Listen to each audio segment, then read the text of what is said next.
लुधियाना के सुनील और उसकी बीवी रीटा एक अच्छे और संपन्न परिवार से ताल्लुक रखते थे। एक दिन रीटा की भाभी उसके घर आती है। रीटा, तुझे तो पता है तेरा भाई कुछ नहीं करता, ऊपर से 2 बच्चों की जिम्मेदारी, बेटी भी बड़ी हो गई है। तू तो बुआ है, कुछ मदद कर सकती है तो कर देना। कहाँ पैसे हैं भाभी, बस समझ लो किसी तरह हम लोग भी दिन काट रहे हैं। 2 ही तो कार है और मेरी बेटी भी बड़ी हो रही है। अब उसके लिए कार लेनी है तो 10 लाख का खर्चा तो लग ही जाएगा। तभी वहाँ सुनील आ जाता है। अरे शशि, क्या है, तू हमेशा पैसों के लिए परेशान क्यों रहती है? वैसे क्या जरूरत थी बेटी की शादी इतने बड़े घर में तय करने की? अरे पैसे नहीं थे तो ऐसे ही कर देती कहीं शादी। इतने बड़े होटल में क्यों कर रही है शादी? लेकिन यहाँ तो मामला शादी का है, डेट तय है। दरअसल तेरे भतीजे के पीएफ के पैसे आने हैं, पर उसमें देर हो रही है। जैसे ही पैसे आ जाएंगे मैं तेरे अकाउंट में डलवा दूंगी। ठीक है, हम लोग सोचकर बताएंगे। तभी वहाँ भतीजा आ जाता है। फूफा जी, आप लोग ही मदद कर सकते हैं, वरना तो कैसे काम होगा समझ में ही नहीं आ रहा। मैं वादा करता हूँ जैसे ही पैसे आ जाएंगे मैं आप लोगों को वापस कर दूंगा। हाँ भाई, ठीक है। अब देख भाई, हमारे लड़के तो सारा दिन घर पर पड़े रहते हैं, ना कमाते हैं ना कुछ कमाने की इच्छा रखते हैं। लेकिन चल, ये ले, कितने पैसे चाहिए? जी 4 लाख रुपए। ठीक है, लेकिन पैसे ध्यान से वक्त पर वापस लौटा देना। सुनील मुसीबत के वक्त बीवी के भतीजे की मदद तो कर देता है, लेकिन उन लोगों के जाने के बाद देख ले रीटा, तेरे मायके वालों ने मांगा तो दे दिया, वरना इन लोगों का मुझे कोई भरोसा नहीं है। अरे क्यों भरोसा नहीं है? इससे पहले तो कभी इन लोगों ने आपसे मदद भी नहीं ली। हाँ, ली तो नहीं, लेकिन पैसे की किल्लत ही रहती है ना इन लोगों के पास। अरे ठीक है ना, नहीं लौटा पाए तो भतीजे के ससुराल से निकाल देंगे। सुना है बड़े घर में शादी हो रही है। सुनील और रीटा पैसे तो दे देते हैं, लेकिन अगले रोज ही। हाँ भाई साले साहब, क्या हाल है? ठीक हूँ जीजा जी। क्या बात है, सालों बाद आपका फोन, जरूर कोई बात होगी, बताइए ना। अरे वो तेरी बड़ी भाभी आई थी, बेटी की शादी कर रही है ना, तो पैसे लेने के लिए मैंने दे दिए 4 लाख। सोचा भाई किसी गरीब की बेटी की शादी हो रही है, पुण्य मिल जाएगा। अच्छा किया जीजा जी, उनका बेटा बहुत मेहनती है, जल्द ही लौटा भी देगा। वहीं रीटा भी फोन करके हर किसी को पैसे देने की बात करती है। रीटा की भाभी शशि के पास उसके भाई का फोन आता है। तूने सुनील से पैसा लिया है क्या?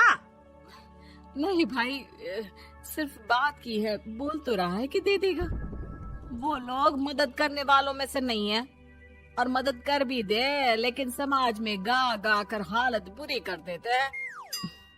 अब गाने दीजिए ना भाई, मैं क्या कर सकती हूँ, मेरे पास कोई ऑप्शन भी तो नहीं है। बेटी की अगले हफ्ते शादी जो है। शशि की बेटी की शादी हो जाती है, लेकिन शादी के 1 महीने बाद ही सुनील का फोन भतीजे के पास आता है। हाँ भाई, शादी तो हो गई हम लोगों की दुआ से। अब देख, ऐसा ही फायदा होता है पैसे वाले रिश्तेदार हो तो। तेरे वक्त पर हम कैसे खड़े हो गए थे, लेकिन अब पैसा लौटा दे भाई।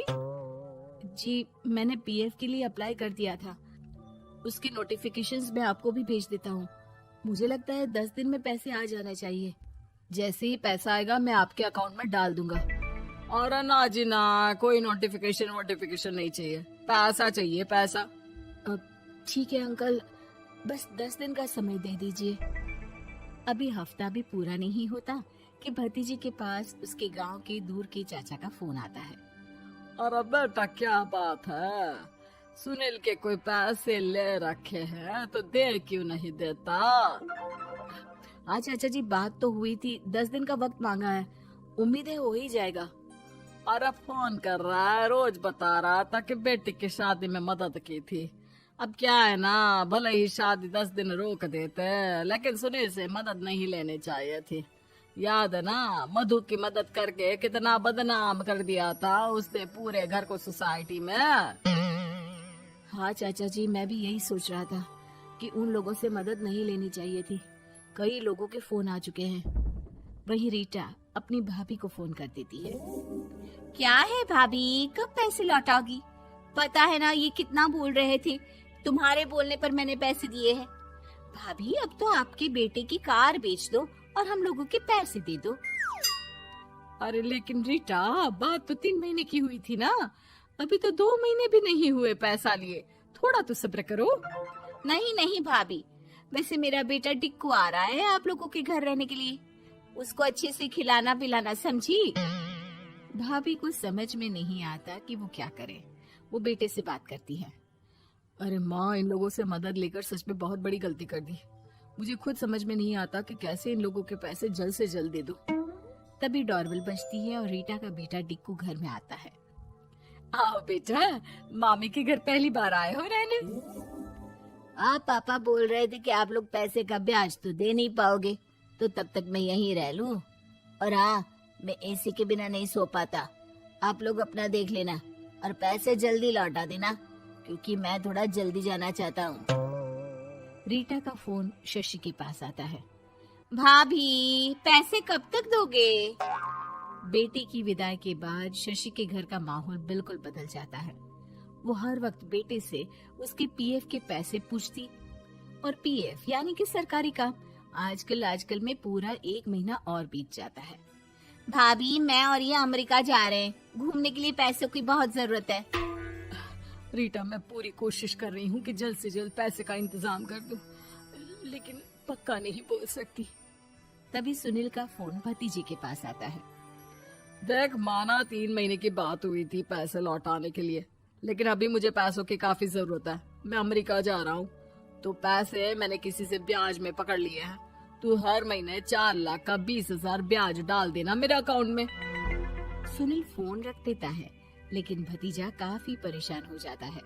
वो ऑफिस से शाम को घर आता है कि माँ पूछती है, क्या हुआ बेटा?